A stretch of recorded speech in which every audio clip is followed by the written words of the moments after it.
Today we're reviewing the new NZXT H9 Flow, recently unveiled at Computex 2025.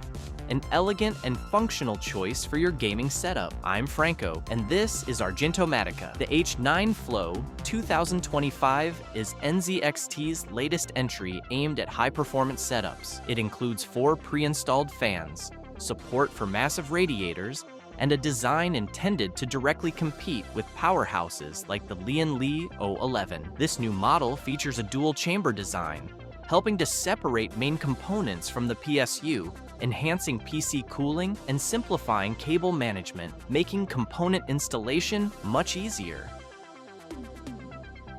The base model includes 3 non-RGB 140mm fans at the front right and 1 120mm fan at the rear, priced around $160. Additionally, there are 2 other versions available.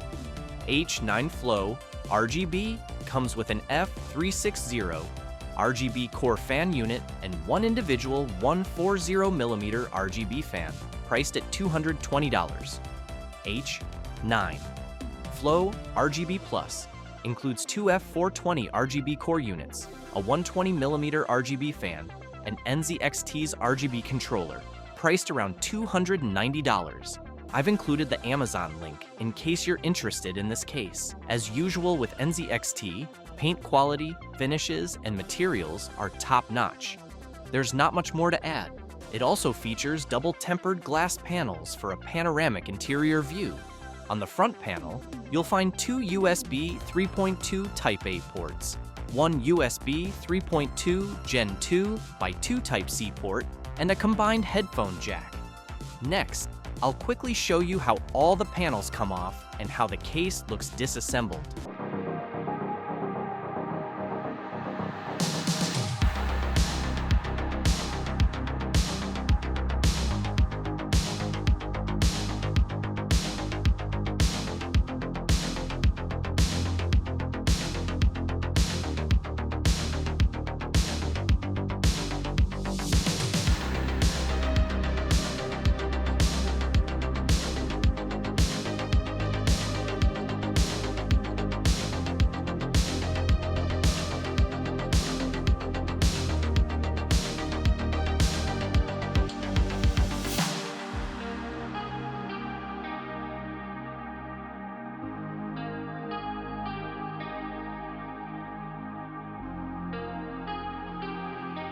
This is a mid-tower ATX case measuring 506 by 315 by 481 millimeters.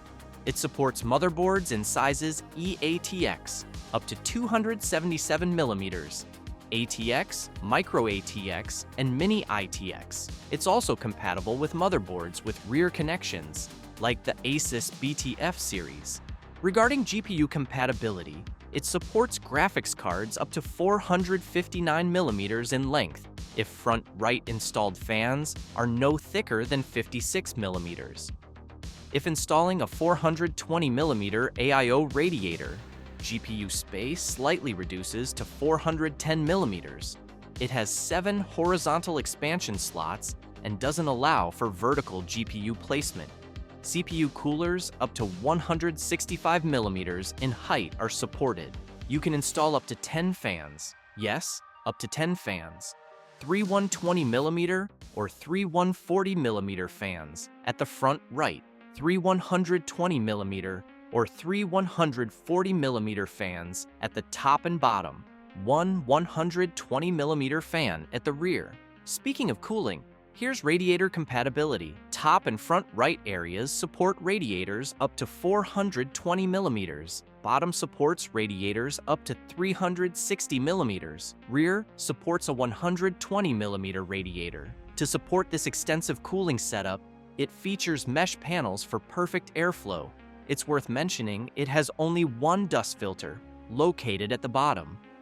Regarding storage, you can install up to 6 2.5-inch SSDs, 4 on a tray found in the second compartment, accessible by removing 2 screws, and 2 more in a secondary tray that also supports 2 3.5-inch drives. In the second compartment, There's also a dedicated space for installing an RGB hub or controller. Cable management is simplified with numerous tie-down points and Velcro straps to keep things neat and tidy. I haven't assembled the components yet that will be in the next video, so now is a good time to subscribe if you haven't. However, even without assembling, it clearly looks like an easy, quick, and comfortable build process. For assembly, I recommend separating cables into groups based on their route through the case. Doing this will save considerable time during cable management. Pros and cons. Positives: attractive design, high-quality materials, excellent airflow, broad component compatibility. Negatives: considerable size requiring ample space, and price, particularly for the Flow RGB and Flow RGB Plus models. Conclusion and opinion. To avoid repetition, I'll just say this case has everything. If you like this brand, have sufficient space, and can afford it, buy it, you won't regret it. If you enjoyed this video, please leave a like, subscribe to the channel, and share it so we can reach more people. Thanks a lot for sticking around till the end. See you in the next video. Bye-bye.